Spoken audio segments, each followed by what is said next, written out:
Hello and welcome to this demo video of Energy Snapshot Mobile for the Ameren, Illinois small business offering. The purpose of this demo is to highlight some of the features of Energy Snapshot Mobile and to help you learn more quickly how to use it and how to integrate it into your daily business operations. First of all, we want to thank you Program Allies for your participation, and we look forward to growing and engaging you further in our partnership. So, here with Energy Snapshot Mobile, we are looking at the home screen. The home screen has a few different functions to it, and it provides a summary of the assessments that are currently on the iPad or assessments that are on the web for your organization. I'm going to walk through some of the basics of this home screen. The first one being the search field. Once you have many assessments, it may be helpful to use a search field. In this case, if we searched by the name sample, we would see our two sample customers.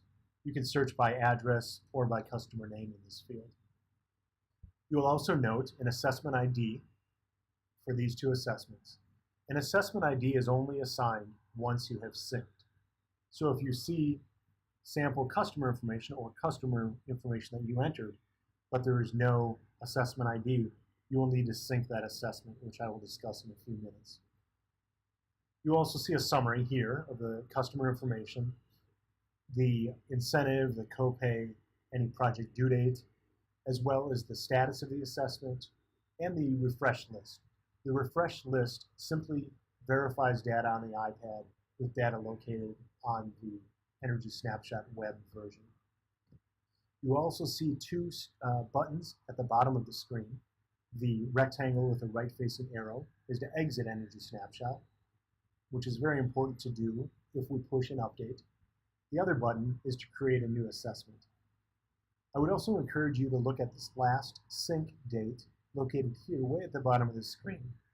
This provides vital information on when you last synced your iPad to know that the data that you gathered on the iPad is passed up to the web. If I click on the plus button, I start a new assessment.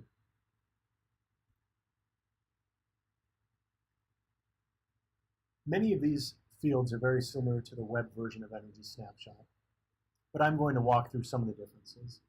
In order to enter a new business or a new customer, I simply click on the head with the magnifying glass next to it. I then receive a pop-up. If I'd like to choose a customer, an existing customer, I can simply choose them from this drop-down list that you see here. Or if I'd like to add a new customer, in this case that's what we're going to do, I click on the head with the plus button next to it. When I click on that, I can then enter customer data. You'll see that the state defaults to Illinois. The city is not default because that varies. And I can enter the zip code. The business class is chosen from a drop-down. This is important for tax reporting purposes. If I attempt to save this customer information as it stands by clicking on the check button, I will receive an error. There are a few required fields when we're gathering customer data. One of those is a phone number. The next is the email address. If the customer doesn't have an email, simply check the box that says no email. And the owner's first and last name.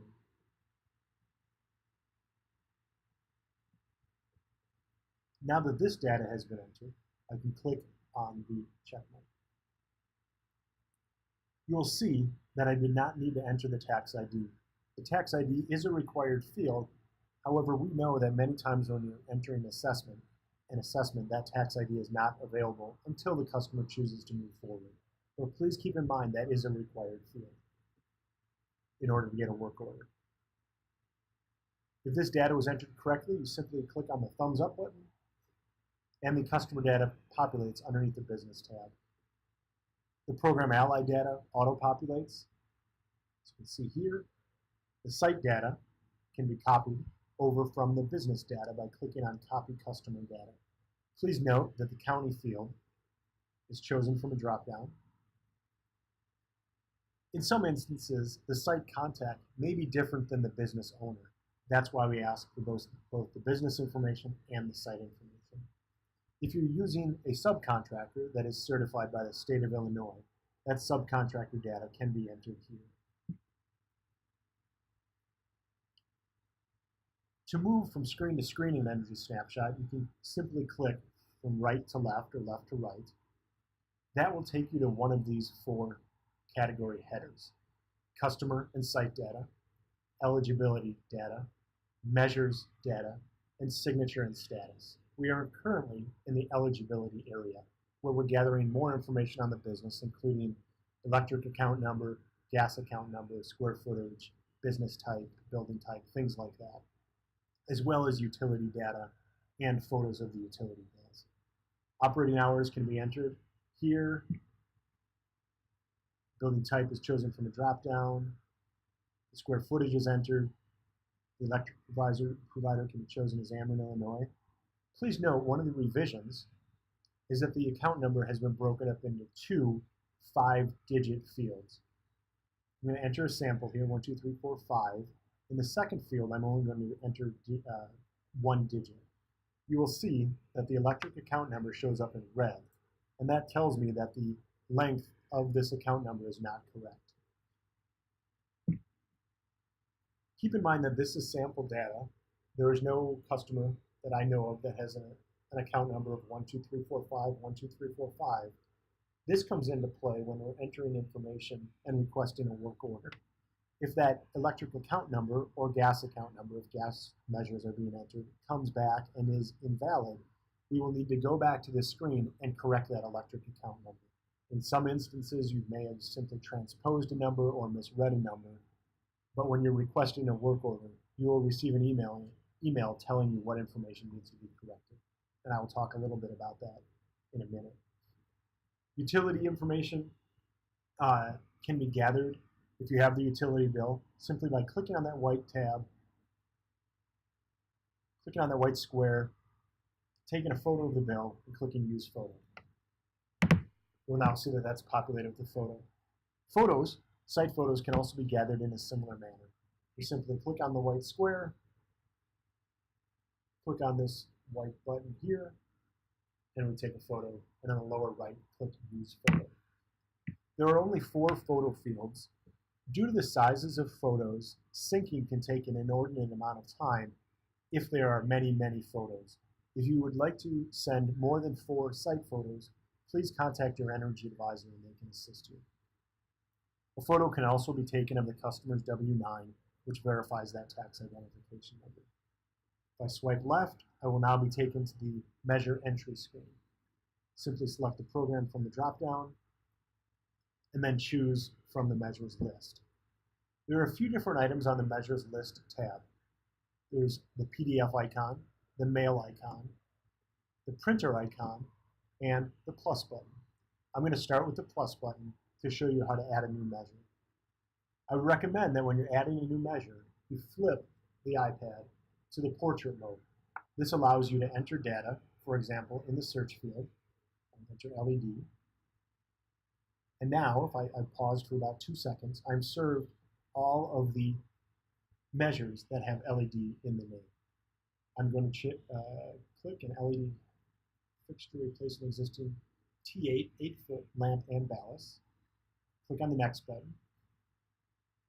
The Ameren wattage guide, which was formerly a PDF, has been programmed into Energy Snapshot to make it much easier.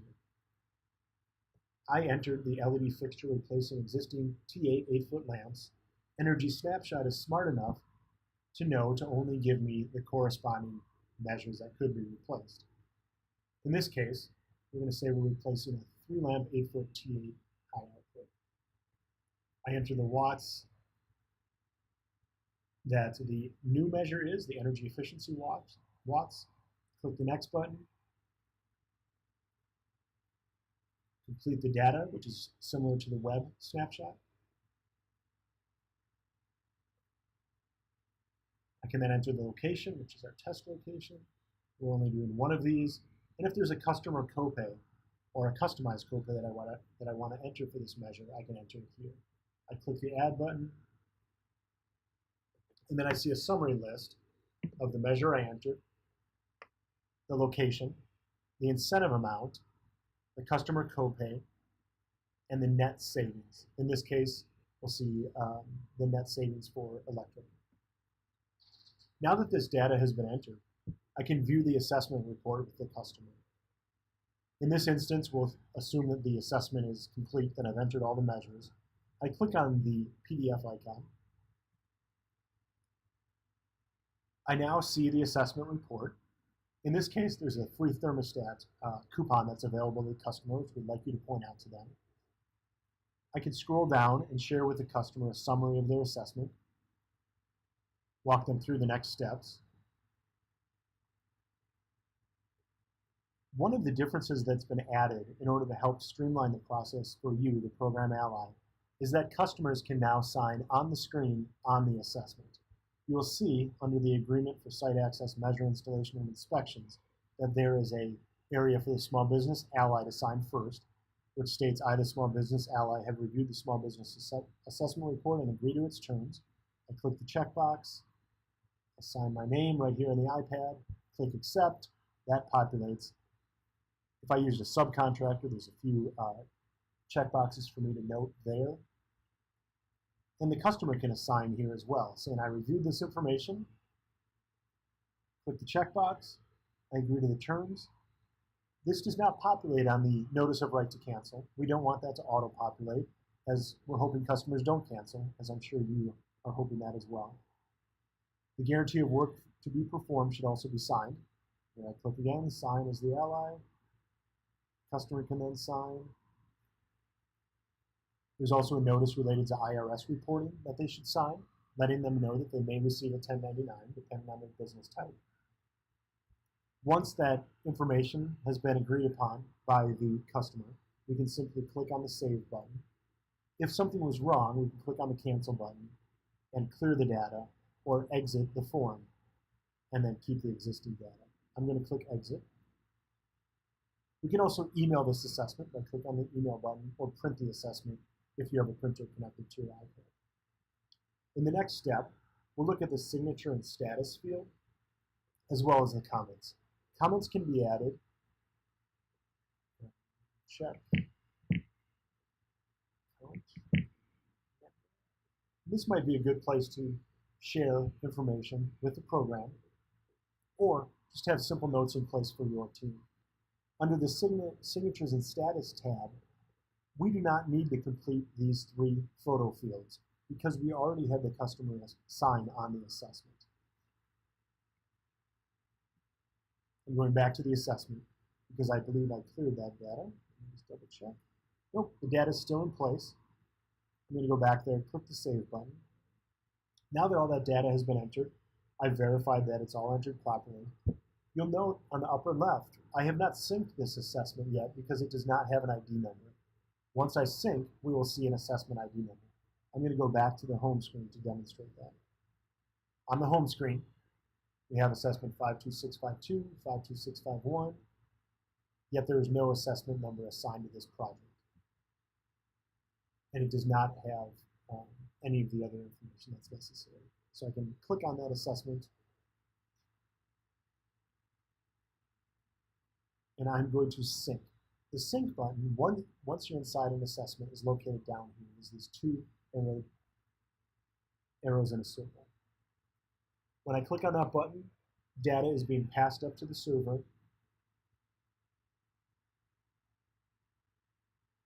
and an assessment ID number will be assigned. You can see that here in the upper left. The status is now at assessment for proposal. That happens automatically now because that assessment was viewed and signed off on by the customer. You will also see under the Signatures and Status tab, which I went to by clicking on the pen, you'll see there's now a Request a Work Order button. This button is different than changing the status, but it's just simply done through a click of a button. When I click Request a Work Order, there is actual online verification being done. So requesting a work order does require internet access. When I click that button, a message will be sent to the server, and the server will verify that all of the required fields are populated, that the electric account number or gas account number is valid for that customer. If any data is missing or the data is incorrect, you will receive an email notification telling you what items need to be collected before you receive a work order. This process takes about 5, maybe 10 minutes, depending.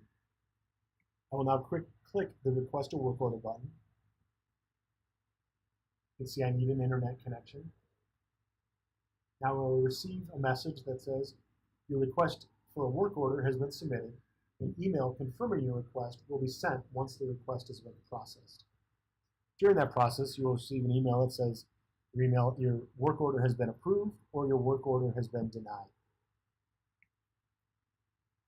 You can always contact your energy advisor if you have questions on that portion. You'll now see that our new assessment ID number has been populated as 52653. On this home screen, if you ever see a sync button next to the assessment ID number, this simply means that an assessment was generated through the web version of Energy Snapshot and data has not been pulled down to the iPad version of Snapshot or Energy Snapshot mobile. The process is very simple. You can see that we are now in the assessment for proposal status. Once we receive a work order, that status will change so that you know that it's been verified, and you'll also receive an electronic copy of the work order. We feel that the improvements made in Energy Snapshot and with this mobile version, we feel that we can streamline the process for you, the allied, and help you do more assessments and work with more customers. If you have any questions, feel free to reach out to your energy advisor and they can walk you through the process again. We thank you again for your participation in the Ameren Small Business Offering, and we appreciate any feedback that you provide, and best wishes when you're out there in the field. Thank you.